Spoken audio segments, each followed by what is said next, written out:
Hello, I'm Captain DerTebbers. Welcome aboard our McDonnell Douglas MD-88 in Delta livery, and welcome to Augusta, Georgia, home of the Masters. We're at Augusta's Bush Field. That's so not Augusta's Bush Field, but whatever. We are on runway 35, huh? Wow. That'll be interesting. That is not the usual runway for taking off on an aircraft like this. We are taking off in Augusta. You'd be taking off towards the waste treatment plant, so you don't want to crash. You end up in a pile of poo. Important facts to know. All right, we are here on our MD-88. This thing looks really nice here. Look at this. I've backed up my view as far as it will go.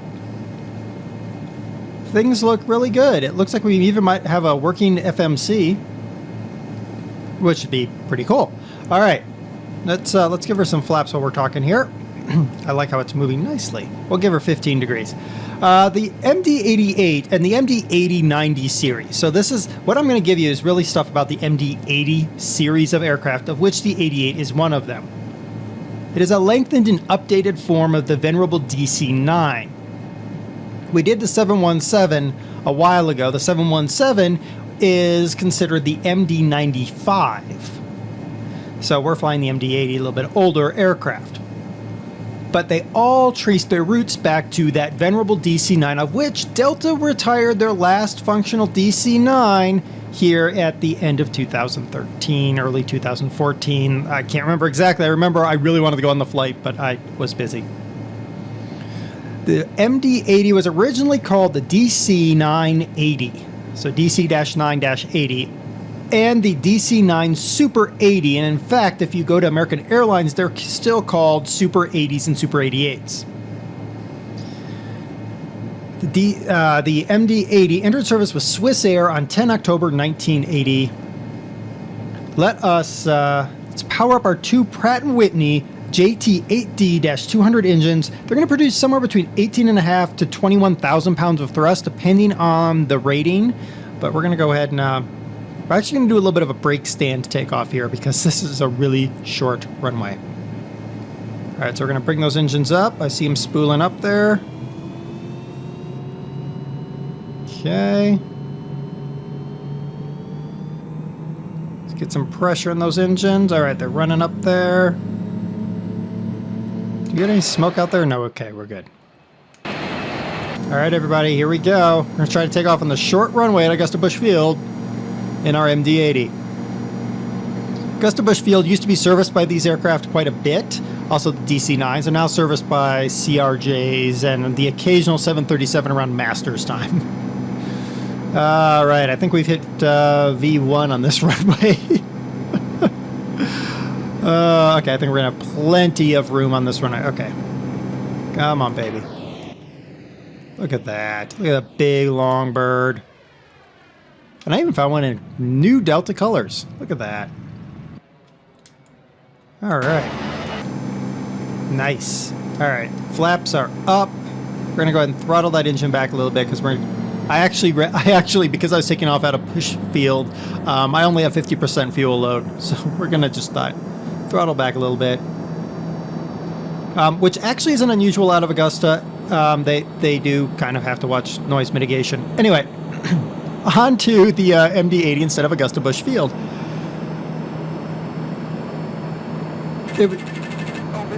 Okay, overspeed. Speed brakes out. Okay, speed brakes back in. Sorry. Oh, wow. Are we really that far over? Cracker jacks. Okay, where's our... I need my vertical speed. There's my... I found my vertical speed. All right, we're okay. We're still climbing.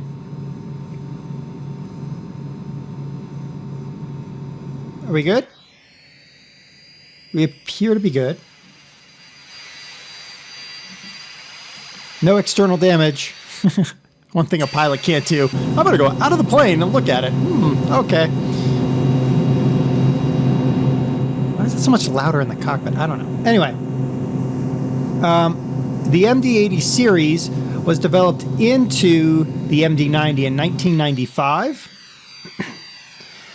And the MD-90 series really has the glass digital cockpits that we are used to today. I've had the opportunity to go on the flight deck of a DC-9 and an MD-88, and you can tell the difference. The DC-9s were truly old steam gauges. They flew VOR flights, no joke. In this day of doing a lot of GPS flying and that kind of nav flying, not in a DC-9. In DC-9, you still did VOR to VOR. There is no building that tall in Augusta, Georgia. Just saying. The DC-9 family, as a family, that counts DC-9 all the way up to the MD-95, which is the 717, is the third most produced jet in the world.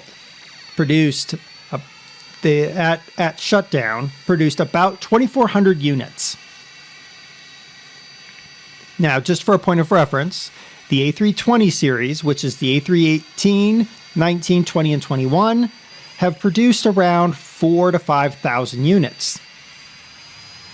The 737, which is 737-100 through the 900 ER, and now the MAX, has produced 7,000 to 8,000 units. DC-9 is still third, so it's not a bad number. Now, the Series 80 that we're flying featured 14 feet 3 inches of fuselage stretch over the DC-9. That was stretched forward of the wing. And redesigned wings to add 28% to the total wing area. Interesting fact here, only the MD-88, which we are flying, and the MD-88 and the MD-90 are formally certified by the FAA as MD aircraft. On their aircraft type certs, it says MD. All others, the MD-80, the MD-81, the MD-82, 83, 87, all of those guys are formally known on their FAA type certs as DC-9-80, 81, whatever.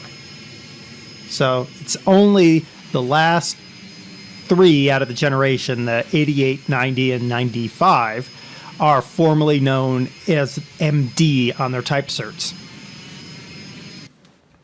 Oh, I blew up my aircraft. All right, we're back on takeoff roll. It was deja vu. You totally didn't see that. I'm going to fly from the cockpit now. For the important reason of apparently I can't fly outside of the cockpit, though it is a nice view. Okay, positive rate. Gears up. Let's roll those engines back a little bit. Back some more. Jeez. What was that? What one thing? I don't know what then. I don't know what went ding. Presumably that was my landing gears going in. Okay. What was I going to say? Oh, the MD-88 is similar to the 82 and 83, except in the cockpit, and there's also some trim changes to the interior. Delta initiated the MD-88. Believe it or not, this, I love this. When you crash, it does that zoom in thing. It's so annoying. Anyway. Turn that down a little bit.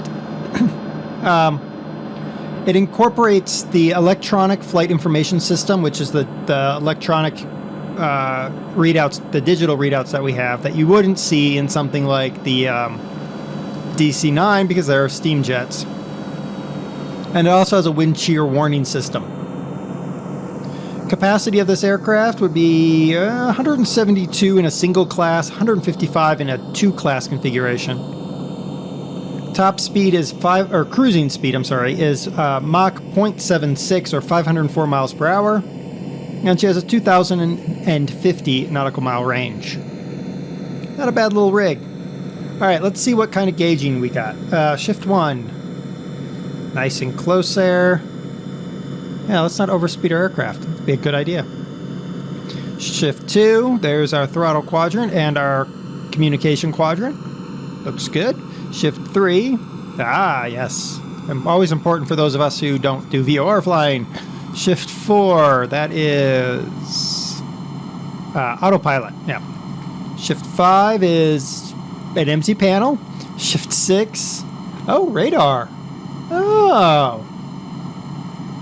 Interesting. Okay, Shift 7. Okay, that's not it. So, Shift 5 is supposed to be Super 80 radios. But those are here. It's almost like they made a little mix-up. Huh. I was kind of hoping that the FMC was working. Does this FMC work? Let's find out. Now, it just looks really good.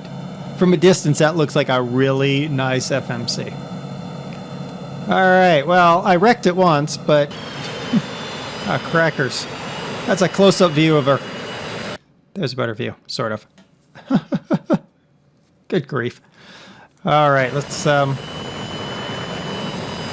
hold on. Do we have any interesting internal views? Aircraft. Right side, left side, landing gear. Those are always nice views. Tail view. Oh, that's a decent looking view right there. Oop. Now, one thing to know, of course. Oh, look, I can go to the first officer seat. Oh, we're turning slightly. Hold on. And then center console.